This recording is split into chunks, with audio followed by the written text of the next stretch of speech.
اب ہم بات کرتے ہیں شو میں دیگر موضوعات کی، اور گزشتہ روز ایک بہت ہی دل چیر دینے والی ویڈیو جو ہے وہ منظر عام پہ آئی، جس کو کوئی بھی شخص دیکھے گا تو وہ چیخ اٹھے گا۔ وہ اتنی خطرناک وہ ویڈیو تھی، اور یہ معاملہ ہوا ٹوبہ ٹیک سنگھ میں۔ یہ بھائی کے ہاتھوں بہن کے قتل کی ہولناک واردات، اور اب ہم یہ ویڈیو دکھا رہے ہیں۔ درخواست ہے کمزور دل افراد سے اور بچوں سے کہ وہ اس کو نہ دیکھیں۔ 22 سال کی یہ ماریا اپنے گھر میں سو رہی تھی، یہ بچی جس کا اپنا گھر، اپنی چار دیواری، اس کے اندر یہ سو رہی تھی۔ اس کے بعد اس کے سگے بھائی نے باپ کے سامنے اپنی ہی بہن کے منہ پہ تکیہ رکھ دیا، اور 3 منٹ تک تکیہ اس نے رکھ کے رکھا۔ باپ برابر میں ہی بیٹھا تھا، اور 3 منٹ بعد جب وہ تسلی اس کی ہو گئی، اس کے بعد اس نے وہاں سے وہ ہٹا ہے۔ اس کے بعد باپ نے اس کو یہ پانی بھی دیا ہے پینے کے لیے۔ بھائی جس طرح سے اس نے بہن کا قتل کیا، اس کے بعد باپ نے اسے پانی بھی دیا بھائی کو، اور 3 منٹ تک، 3 منٹ بہت ہوتے ہیں کسی کی زندگی بچانے کے لیے۔ گھر میں تمام افراد موجود ہیں، باپ بھی نظر آ رہا ہے، بھائی بھی نظر آ رہے ہیں، لیکن وہ لڑکی انہی کی آنکھوں کے سامنے دم توڑ دیتی ہے۔ اور یہ منظر ایسا ہے کہ واقعی ہم اس کو نہیں دیکھ سکتے۔ یہ صرف میں ڈسکرائب ہی کر رہی ہوں تو مجھے سمجھ نہیں آ رہا، الفاظ میرا ساتھ نہیں دے رہے ہیں۔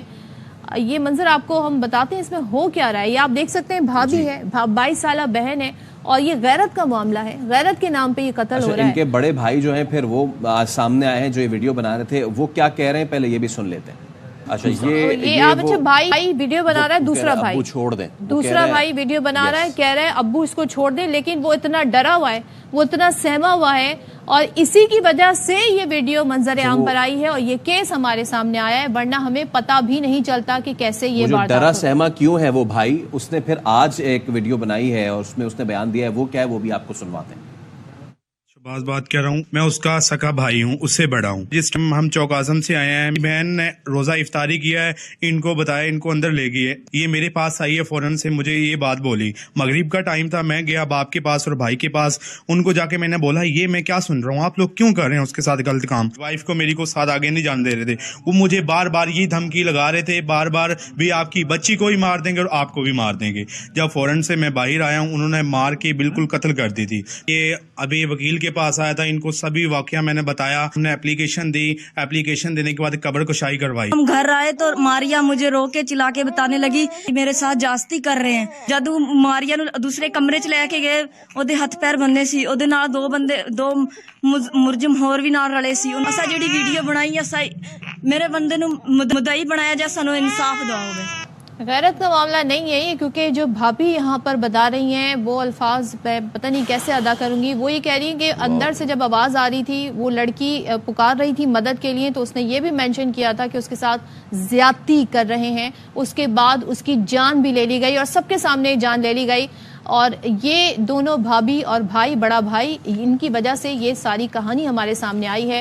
باپ اور بھائی نے مل کر بہن کو قتل کر دیا۔ آخر میں باپ جو ہے وہ اس کو آگے دھمکا بھی رہا ہے کہ موبائل نیچے رکھو۔ ہمارے نمائندے اسد الرحمان جو ہیں وہ ہمارے ساتھ موجود ہیں۔ اسد، ذرا پورا یہ واقعہ بتائیے کہ اس بچی کا کیا قصور تھا کہ اس کے ساتھ یہ قبیح فعل اس کے اپنے لوگوں نے کیا؟ جی بالکل، یہ 17 اور 18 مارچ کی درمیانی شب یہ واقعہ پیش آیا، جب یہ اس لڑکی کو والد اور بھائی کی جانب سے قتل کیا گیا۔ اس کے چند دن بعد جو اس کا بھائی، ان کے آپس میں گھر میں کوئی تلق کلامی ہوئی، جس وجہ سے اس کا بھائی جس نے ویڈیو بنائی، شہباز، اس نے ایک وکیل کے ذریعے یہ ویڈیو سوشل میڈیا پر وائرل کی۔ ویڈیو وائرل ہونے کے بعد پولیس حرکت میں آئی۔ پولیس نے حرکت میں آتے ہی قبر کشائی کروانے کے بعد مقدمے کی FIR درج کی، اور ملزمان جو ہے ان میں باپ اور جو بیٹا فیصل اور عبدالستار، ان دونوں کو گرفتار کر لیا۔ اس کے بعد جب ARY نیوز نے اس کی واقعے کی فوٹیج حاصل کی، اس پہ کے بعد پولیس کے موقف کے مطابق انہوں نے جو ہے وہ گلا دبا کر قتل کرنے کے لیے ان کو تسلیم کیا، اور بعد میں ان کے بھائی کو اور بھابھی جو ہے وہ میڈیا کے سامنے آئی، جنہوں نے ان کو بتایا کہ یہ میں میاں چنو کے رہائشی ہوں اور ادھر ہی میں رہتی ہوں۔ جب میں واپس ادھر آئی تو میری ننان نے مجھے بتایا کہ میرا والد اور بھائی جو ہیں وہ یہ میرے ساتھ جنسی زیادتی کرتے ہیں۔ تو میں نے یہ بات اپنے خامد کو بتائی۔ میرے خامد نے جب ان سے جا کے پوچھا تو اسی دوران ان کی تلق کلامی ہوئی، اور میرے باپ نے میرے چھوٹے بھائی کو، دیور کو کہا کہ آپ میری اس کو نہ قتل کر دو، تو اس نے گلا دبا کر اس کو قتل کرنا شروع کر دیا۔ قتل کی وجہ یہ بنی کہ وہ لڑکی، اس نے بتا دیا کہ اس کے ساتھ ہو کیا رہا تھا، اور بھابھی نے پھر اپنے شوہر کو بتایا، اور پھر جب پوچھا گیا تو پھر یہ سارا منظر ہمارے سامنے. ایسے ہی اسد جی جی ایسے ہی ہے, بالکل ایسے ہی ہے جی. یہ جب منظر سامنے آیا تو اس پر ڈی پی او نے شامل تفتیش کر لیا گیا ہے. وہ جو لڑکا ویڈیو بنانے والا شہباز ہے بھائی, اور اس کی جو وائف ہے جو موقع پر موجود تھی, ان کو بھی شامل تفتیش جو ہے نا وہ کیا جا رہا ہے. اور لڑکی کی لاش دفنا دی تھی ان لوگوں نے, اب اس کا پوسٹ مارٹم ہوگا, پتہ چل گیا ہے, ہو گئی یہ شناخت پولیس کی جانب سے؟ جی لڑکی کی شناخت جو ہے وہ ہو گئی ہے. قبر کشائی کے بعد اس کے میڈیکل نمونے جو ہیں وہ لے کر فرانسنگ کے لیے بھجوا دیے گئے ہیں, جبکہ لڑکی کی فرسٹ میڈیکل رپورٹ جو ہے وہ بھی سامنے آ گئی ہے, جس میں لڑکی کے گلے کی ہڈیوں کو ٹوٹا ہوا دیکھا جا سکتا ہے. اور اس کے بعد پولیس نے جو ہے وہ ملزمان کو ریمانڈ کے لیے آج عدالت بھی پیش کیا ہے, جو کسی وجوہات کی بنا پر وہ ریمانڈ آج نہ مل سکا. وہ کاغذی کارروائی کے بعد اب ریمانڈ کے لیے ان کو کل پیش کیا جائے گا. اس کے ساتھ ساتھ آپ کو یہ بھی بتاتا چلوں کہ لڑکی کا جو والد ہے یہ معذور ہے اور پچھلے 2 سال سے یہ مزدوری کی زندگی گزار رہا ہے. اسد, آپ نے ہمیں ڈیٹیل بتائی, اور کچھ ایسے معاشرے میں واقعات ہوتے ہیں جن پر یقین نہیں آتا کہ ایسا ہو بھی سکتا ہے. بہت سارے لوگوں سے آپ نے یہ باتیں سنی ہوتی ہیں, لیکن اس لڑکی کی جو کہانی ہے, جو داستان ہے, انتہائی دردناک ہے. اس کے اپنے سگے, اپنے پیارے, اس لڑکی کے زبانی جو رپورٹڈ ہوا ہے, جو بھابھی نے مینشن کیا ہے کہ اس کے ساتھ زیادتی کر رہے تھے, اور جب اس نے یہ بات اپنی بھابھی کو بتائی اور بھابھی نے اپنے شوہر کو بتائی, اور بھائی نے آ کر پوچھا, اپنے باپ سے پوچھا, اپنے بھائی سے پوچھا, اس کے بعد اسی لڑکی کو مار دیا جو انصاف مانگ رہی تھی اور جس کے ساتھ ظلم اور زیادتی ہو رہی تھی. باپ اور بھائی نے مل کر 3 منٹ تک اس کا گلا دباتا رہا بھائی, اور اس کے بعد باپ نے اسے پانی کا گلاس پکڑایا. انیشیلی اس کو جو ہے وہ آنر کلنگ کا نام دیا جا رہا تھا, لیکن اب یہ آنر کلنگ نہیں ہے, یہ ذہنی مریض لوگ ہیں یہ جو اس طریقے کا کام کرتے ہیں. ہمارے ساتھ موجود ہیں human rights activist doctor Farzana Bari صاحبہ. ڈاکٹر صاحبہ, thank you so much for talking to us on this very delicate matter. پہلے تو فرزانہ صاحبہ اس کو سمجھا جا رہا تھا کہ جی آنر کلنگ ہے, لیکن یہ آنر کلنگ نہیں ہے.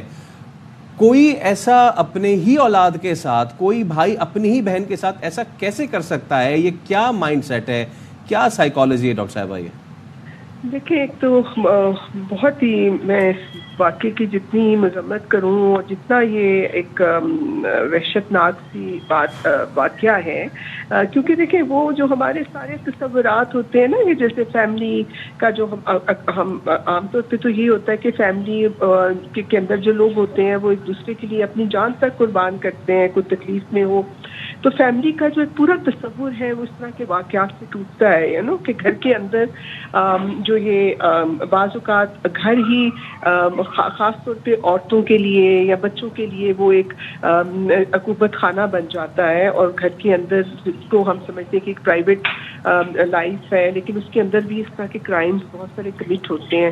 لیکن جو انسیسٹ ہے جو ہم سمجھتے ہیں کہ شاید بالکل اس کا ہمارے معاشرے میں وجود نہیں ہے, لیکن ہم آئے دن دیکھتے ہیں کہ اس طرح کے واقعات بھی رپورٹ ہو رہے ہیں. اور یہ اس کا پیچھے جو مائنڈ سیٹ مجھے لگتا ہے کہ کیونکہ ہمارے ہاں جو ایک یہ کہنا چاہیے نا کہ جو اخلاقی اقدار ہیں وہ بالکل تنزلی کا شکار ہیں, اور لوگوں کے اندر نفسیاتی طور پہ فرزانہ بھائی صاحب, میں ایک چیز سمجھنے سے قاصر ہوں. ایک طرف تو ہم انہی علاقوں سے یہ خبریں سنتے ہیں, آنر کلنگ, غیرت کے نام پہ مار دیا, لڑکی باہر نکلی کیوں گھر سے. ایک طرف ہم یہ دیکھ رہے ہیں کہ اسے گھر میں تحفظ حاصل نہیں ہے, اپنوں سے سگوں سے تحفظ حاصل نہیں ہے. تو یہ مجھے سمجھ نہیں آ رہا یہ اتنی ایکسٹریم پوزیشنز کیوں ہیں؟ تعلیم کی کمی ہے, شعور کی کمی ہے, کس چیز کی کمی ہے؟ دیکھیں اس میں ایک تو وہی بات ہے کہ عام طور پہ جن کو ہم سو کال آنر کلنگ کہتے ہیں یا جو غیرت کے نام پہ, اس میں بھی اکثر آپ دیکھیں کہ معاملات کچھ اور ہوتے ہیں.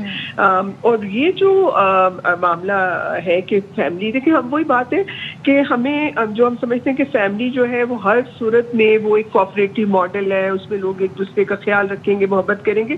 اور بہت دفعہ ہم عام طور پہ دیکھتے ہیں کہ جن چیزوں کو ہم زیادہ اہمیت نہیں دیتے, مثال کے طور پہ گھروں کے اندر جو عورتوں کو عام طور پہ تھپڑ لگا دیا, گالی گلوچ کر دی, دھکا دے دیا, اس کو تو ہم سمجھتے ہی نہیں کہ گھروں کے اندر یہ کوئی وائلنس کی شکلیں ہیں.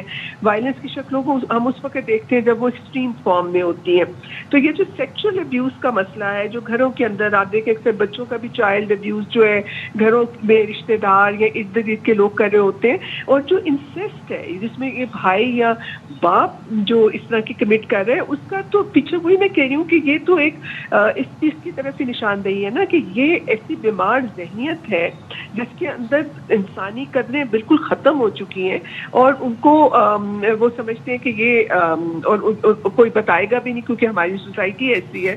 اب اس بچی نے بیچاری اپنی جان سے گئی, اب پتہ نہیں کب سے اس کے ساتھ یہ جو ہے زیادتی ہو رہی ہے اس کے ساتھ. بالکل ڈاکٹر صاحبہ, اور اب اس میں سوال یہی پیدا ہوتا ہے کہ ہمارے اس پاکستانی معاشرے کی جو بچی, آپ کا بہت شکریہ, ہماری پاکستان معاشرے کی بچی اگر سڑک پہ جاتی ہے تو اس کو وہاں پہ جو درندے گھوم رہے ہوتے ہیں, رال ٹپکائے, وہ ان کی نظروں سے محفوظ نہیں ہے. وہ اپنے گھر میں جاتی ہے تو وہ اپنے ایسے ذہنی مریض رشتہ داروں سے محفوظ نہیں ہے. کبھی کبھی لگتا ہے کہ پاکستان کی جو یہ بیٹی ہے, پاکستان کی جو عورت ہے, وہ پتہ نہیں کسی جیل خانے میں آ گئی ہے, نہ جہاں سڑک پہ محفوظ ہے اور نہ ہی اپنے گھر میں محفوظ ہے. اور عقل و شعور اسے سمجھنے سے قاصر ہے. جس قسم کا یہ ہولناک واقعہ پیش آیا ٹوبہ ٹیک سنگھ میں, اب ظاہر ہے اس پہ تو ایک کلیکٹیو ایفرٹ کی ضرورت ہے معاشرے کی اصلاح کے لیے, اور ایسی جگہوں پہ خاص طور پہ جہاں پر اس طرح کے واقعات زیادہ رپورٹ ہوتے ہیں.